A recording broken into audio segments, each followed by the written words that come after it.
Hello, Convention State supporters. My name is Whitney Taylor. I am your host for tonight's COS Live. I am joined by Andrew Rudolph once again. Andrew, how are you doing this evening?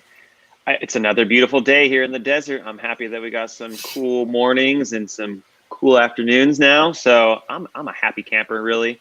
How are you? I'm fantastic. I'm also very excited that it's actually below triple digits here and I get to wear sweaters now. So I'm very excited. The Yay! desert is kind of wintry and I'm really loving it. I am also very excited for today's episode because we're going to be talking about some good news that's happening across the country, specifically in South Carolina. We're going to be interviewing a COS volunteer, Rick Mosner, who is a amazing volunteer and has helped us so many ways. And we're going to be asking him some hard-hitting questions about South Carolina, if they could possibly be state number 16 to pass a COS resolution. And as we know, we have had over 50,000 calls given by our COS volunteers across the country, which has led multiple people to the polls, get their voice heard. Absolutely amazingly effective. So we're going to be asking him questions about that as well and his part in that. Of course, we have our Ask Us Anything segment at the end of today's episode. So ask us any questions throughout our time and we'll try to answer them to the best of our abilities at the end. And of course, we have our Article 5 trivia question with Mike Rugenberg himself. So Mike, take it away.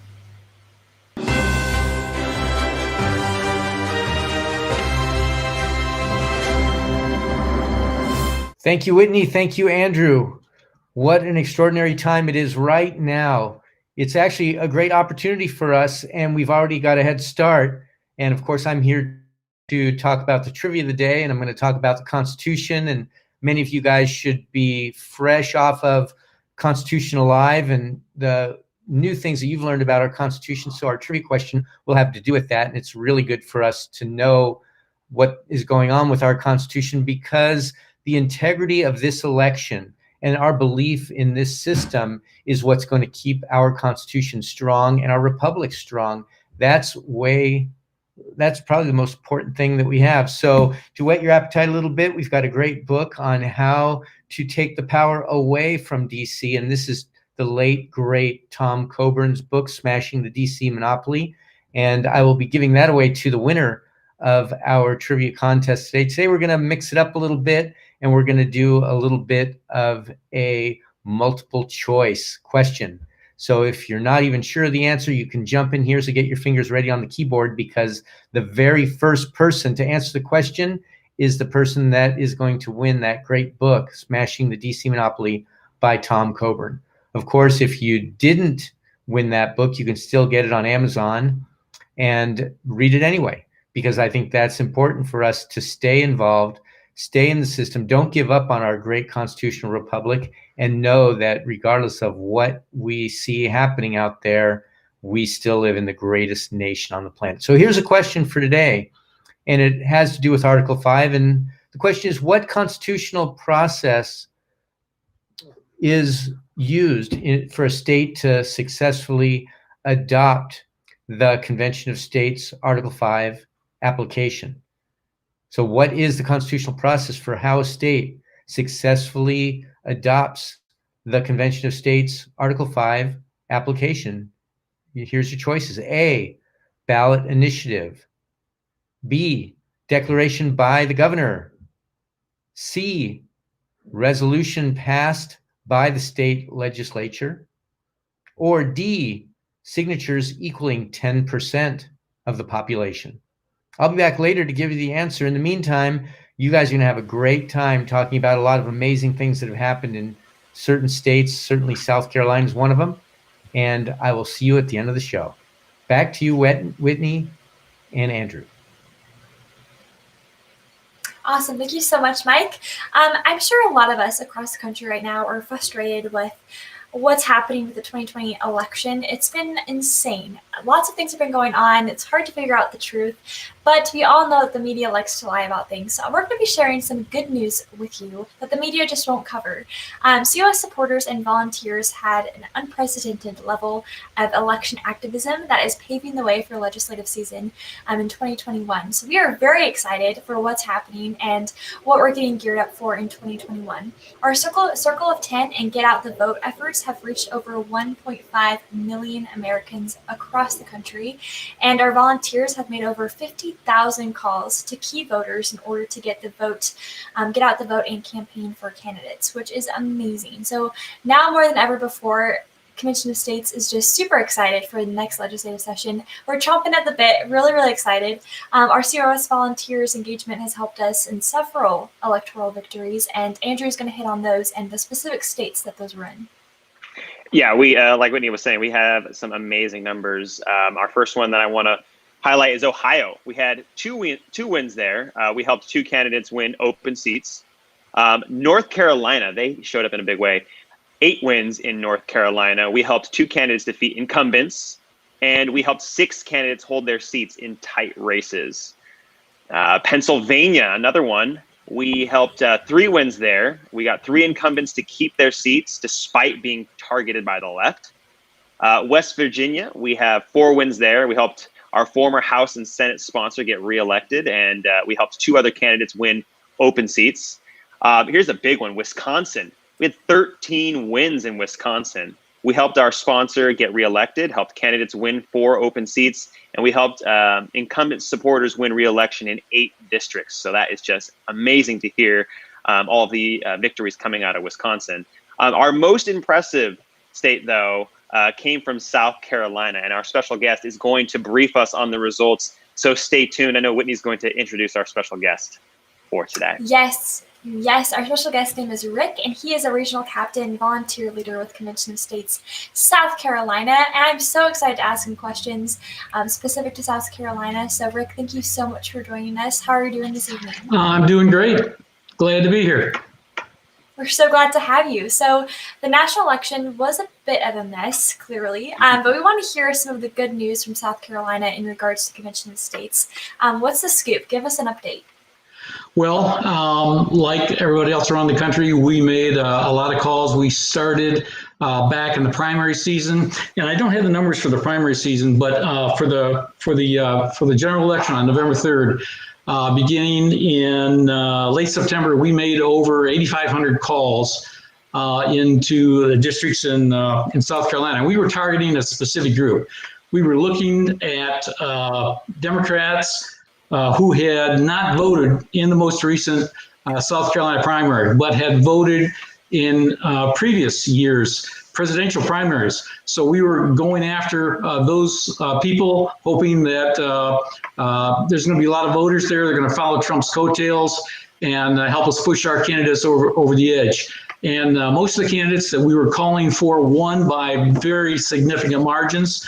We can't say that we were a single factor, but we contributed with all the action that we did on that.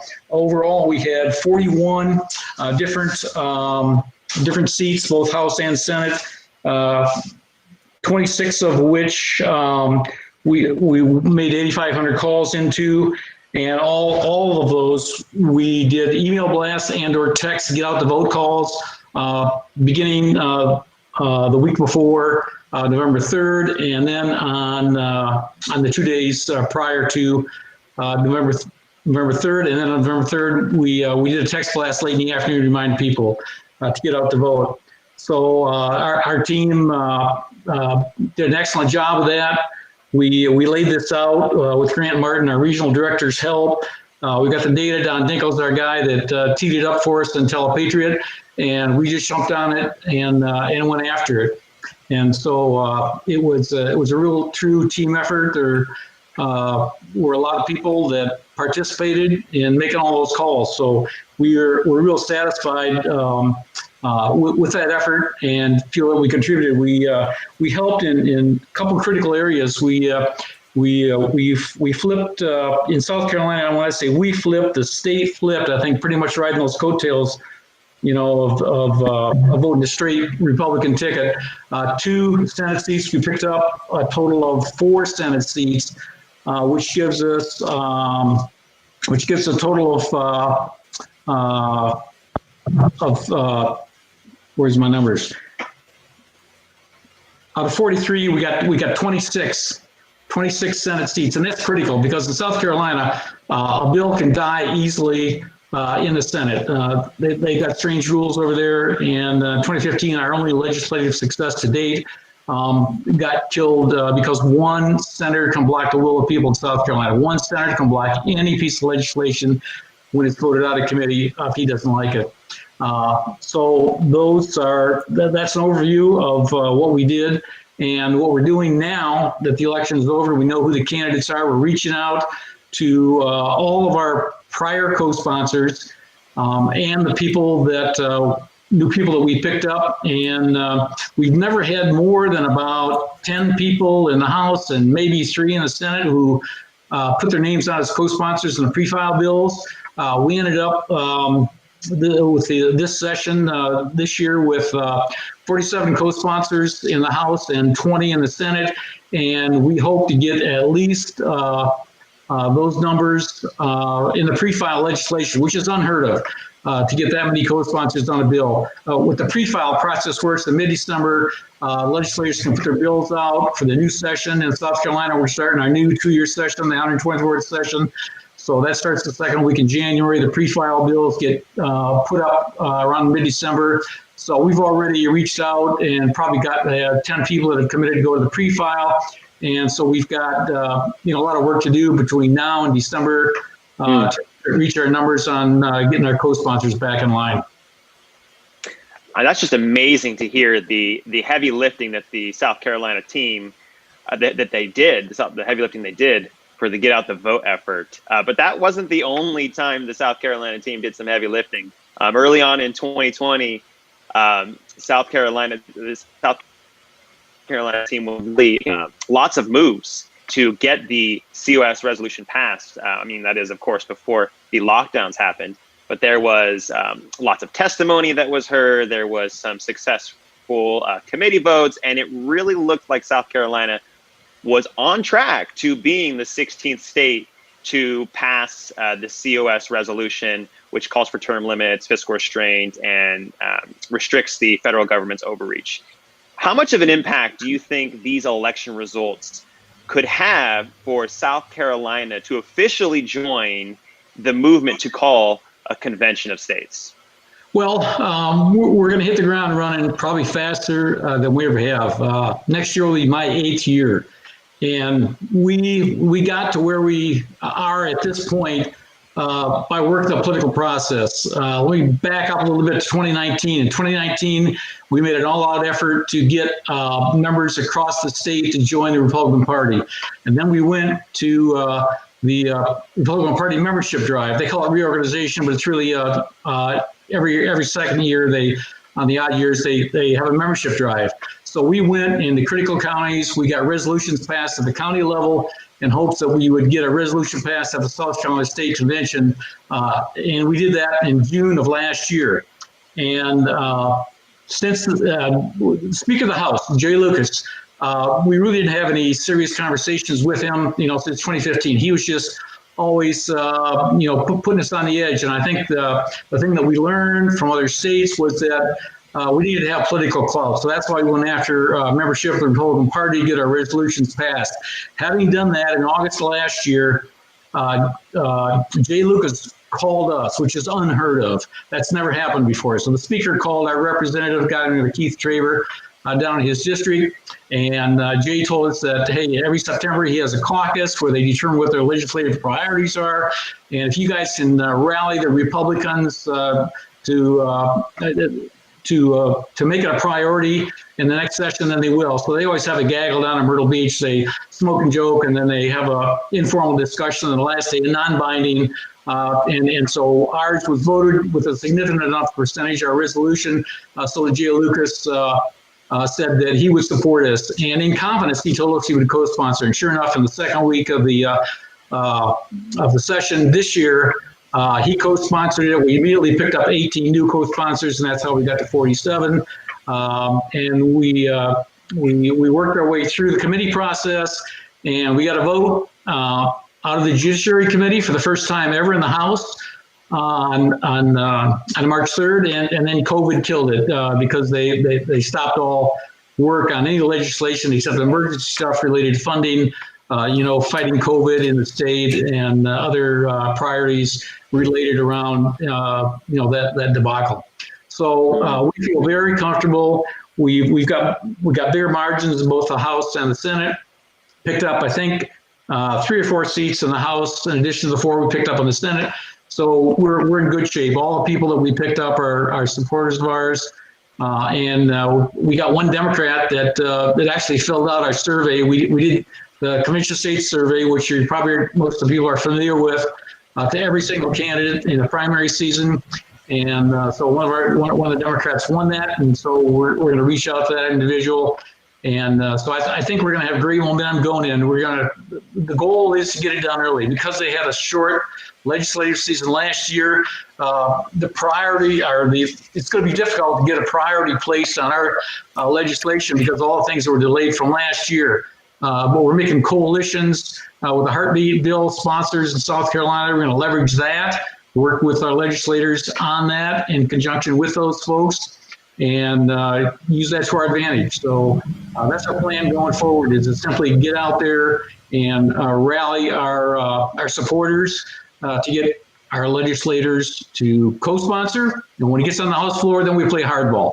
There's certain people that are, really haven't made up their minds. We classify them as supporters. We think they're supporters. Kind of steal a phrase from Robert Cahaley. He talks about shy voters.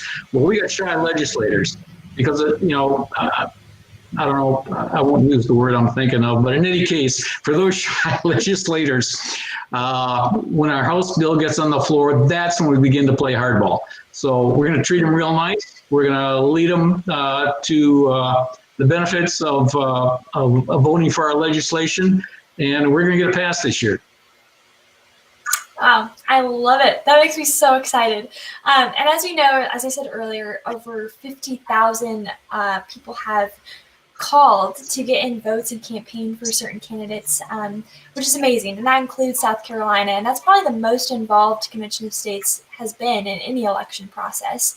And do you feel like this involvement that we've had could be an indirect benefit when legislators realize we were the force behind that in the electoral process?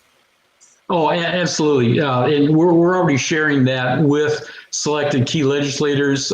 We've got a plan to put together a standard statement that we're going to share with all of our district captains throughout the state. And we're going to make sure that people know exactly the impact that we had in supporting candidates, and definitely take advantage of that. We've already been sharing that informally with our close contacts, but we're going to formally do that in a formal way, and then probably the next 10 days.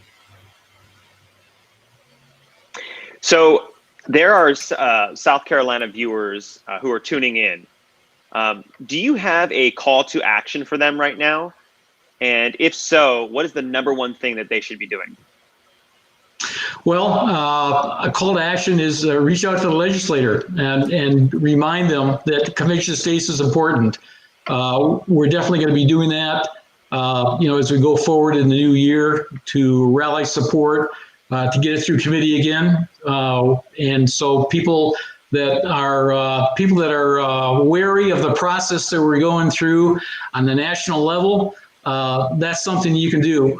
You just simply pick up the phone, call your legislator. If you can text them, do that. Most legislators are pretty open to that. There's a couple guys that, it's going to go into a dark hole, but most of them are very open in South Carolina.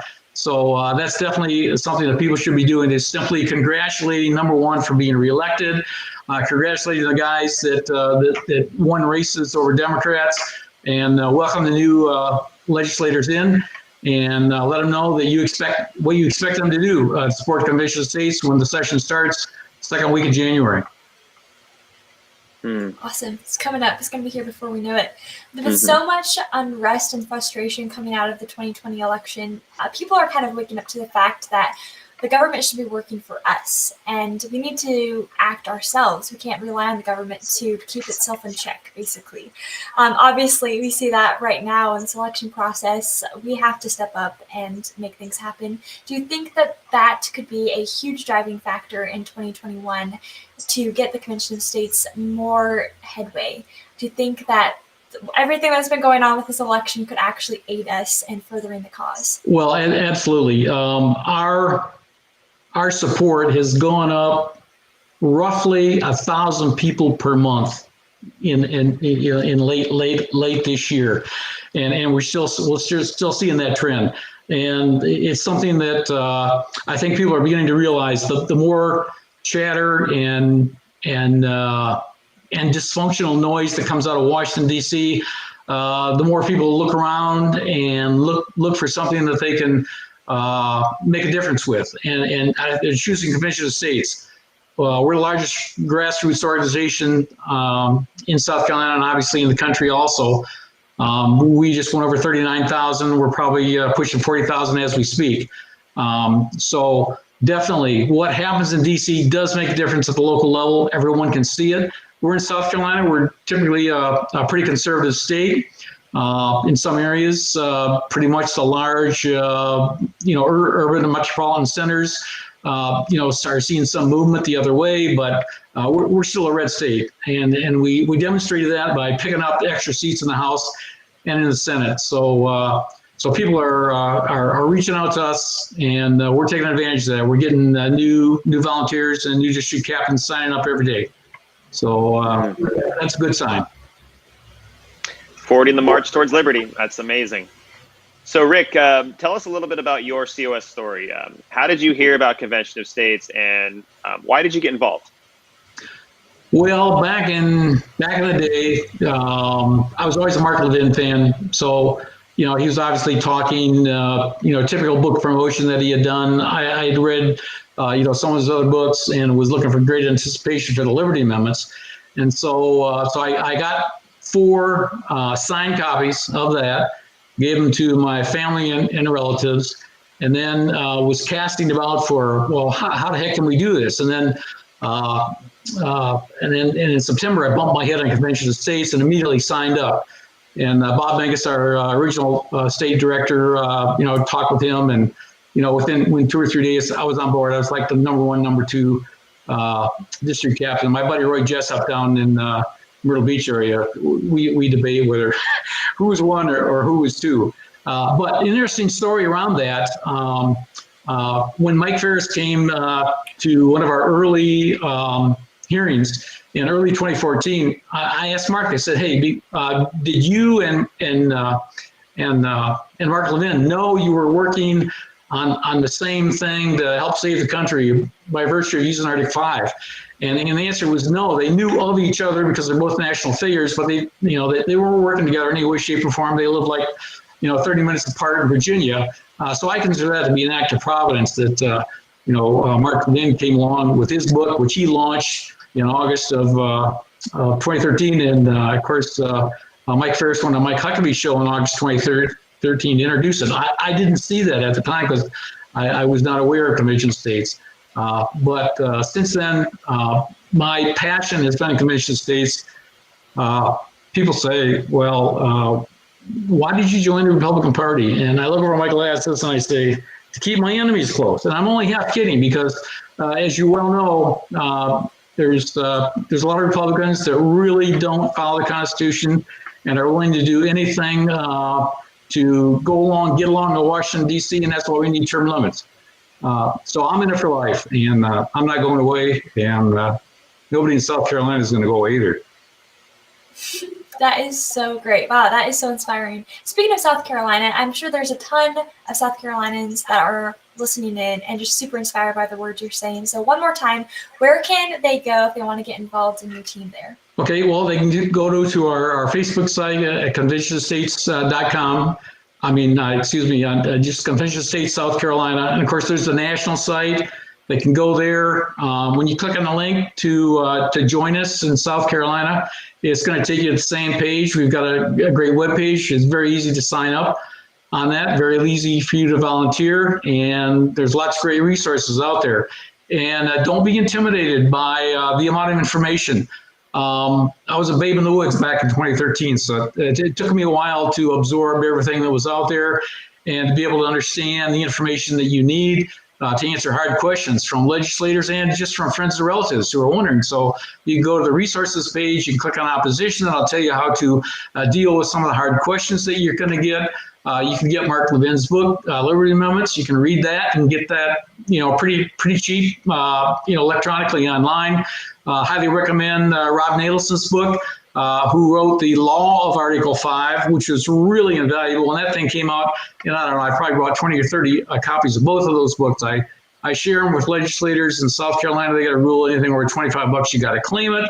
So some of them won't even take it. Some of them do and don't return it, but they definitely read it. And I know that from the feedback that I get. I got one representative over in Anderson County. In a hearing last year, I heard her say she needs to learn more about this. So I immediately, and she was just in there to listen because she had not signed on as a co-sponsor yet. So I ran down the hallway, handed her those 2 books, and she wrote me a nice letter back, last fall, thanking me for the books and returning them because, that she didn't want to claim them. So anyway, those are the rules they have to follow. So we have that information with us all the time, and I recommend everyone. You can easily print stuff off, have it in your hip pocket. If you're a volunteer or you're just interested, get yourself a card. It's a great way to give somebody so they have something tangible to take away with them. I've got card magnets I've had on my car for probably 7 or 8 years. I get calls on those all the time. I was driving back through Ohio a year or so ago, coming back from Michigan. And the lady says, "Hey, what's this convention station?" So you never know when you're going to run into somebody. You just have to be ready to be able to give them your elevator speech is what I call it. So less than 60 seconds, you can tell them what it's all about, and then give them a contact place, and then tell them to go to conventionstates.com or cosaction.com and sign up. And it's that easy. So, we used to do a lot of manual petitions. We did a show, not a show. We went to it was a Veterans Last Patrol. It provides services to disabled vets, and so we had a table there, and we didn't even sign up any hard copy petitions because everybody that was interested immediately got their phone out, went online, and signed up. So that's the best way to do it. It takes less than a minute for somebody to sign a petition and join us, and every little bit helps. That's how we got to where we are today. Yes, absolutely. I love it. Rick, thank you so much for your time. I know that you're a busy man. You've got a lot of stuff going on. So it's an absolute pleasure to hear from you and what's going on in South Carolina. Definitely everybody get involved. You're in South Carolina or anywhere. We're involved in every single legislative district across the country. So please definitely get involved as much as possible. Rick, thank you so much for your time. We'll have you back on again. There's more that's going to happen. I'm sure number 16 is right around the corner for y'all. So I'm really excited. As soon as we get in committee, we'll be going live again. I love it. That is so exciting. Thank you so much. Thank you. All right, we're going to go to Mike Ruthenberg. He has the answer to our Article 5 trivia question.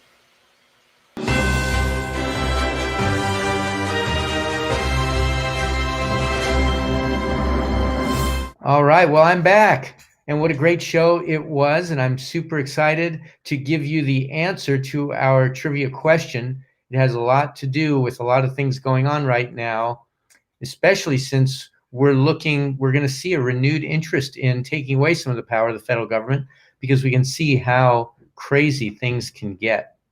And it's up to us to make it happen. And so I'll repeat our trivia question, which is what is the constitutional process for how a state successfully adopts the Convention of States Article 5 application? And if you remember, A was a ballot initiative, B, declaration by the governor, C, resolution passed by the state legislature, or D, petition signatures equaling 10% of the population. The answer is C, and that is a resolution passed by the state legislature. It's also called an application, but it is a resolution. It does not have to be signed by the governor. It gives the representatives that are closest to us, the ones that have the most accountability to us, our state representatives, the burden and responsibility and privilege to be able to pass the application so we can call an Article 5 Convention of States. It does not require any approval of the federal government at all, not the president, not the Supreme Court, not the legislature at the national level. And that's why it's so important for us to be able to use this as a check on federal power. And hopefully you're the one that won this great book, Smashing the DC Monopoly by Tom Coburn. And again, if you didn't win it, just go to Amazon and pick up your own copy. It is a great read on how we can use Article 5 to reduce the size, scope, and jurisdiction of the federal government. And the thing that you also want to find out, because you're probably a convention of states person, maybe you're calling your state representative, encouraging them to be certain that they believe the integrity of this election is one they can stand behind, that whoever is chosen to be our president is truthfully and rightfully chosen as our president. And while you're talking with that state representative of yours, you can also ask them, what is your position on Convention of States? And you can educate them, or you can find out, or you can rejoice in their support of Convention of States. It's a great twofer when you make those calls. So that's all I've got today. Back to you to wrap it up. And Andrew and Whitney, thanks for listening. Bye-bye. Awesome. Thank you, Mike. All right, time to sign off, Andrew. Already? I mean, time flies when you're having fun, right? If you're frustrated with the corrupt politics, and if you're just tired of having your rights steamrolled, don't worry. There is a plan. The American founders were brilliant men, and they knew that the United States would be right where we are right now. And they developed a solution for a time just like this. That's why Convention of States is trying so hard to use an Article 5 convention so that we can put power back where it belongs, with you, the people. And Convention of States is equipping American patriots all across the country to reclaim their self-governance. And the movement is well on its way. We have 4 million people who are involved in this movement so far. And we have 15 states that have passed the COS resolution. We need 34. That's the match number to get a convention called. So we need you to get involved. We need your help. We can't do it alone. We need you. So go to www.conventionofstates.com. Share the petition, join this movement, and join your local team so that we can change DC forever. All right, Whitney, why don't you tell them about social media? Absolutely. So we're involved in every single social media platform known to man. Parler, Instagram, Twitter, YouTube, all of it. And of course, here on Facebook. So make sure to find us on all of those platforms, subscribe to us, like us, follow us, all of the good stuff. And check out the Battle Cry every single Sunday at 8 p.m. Eastern Time. Markham Meckler actually does such a good job every single week. So definitely take a look at that. Get pumped up for your week. We'll see you next Tuesday right here at 6 p.m. Eastern Time for another edition of COS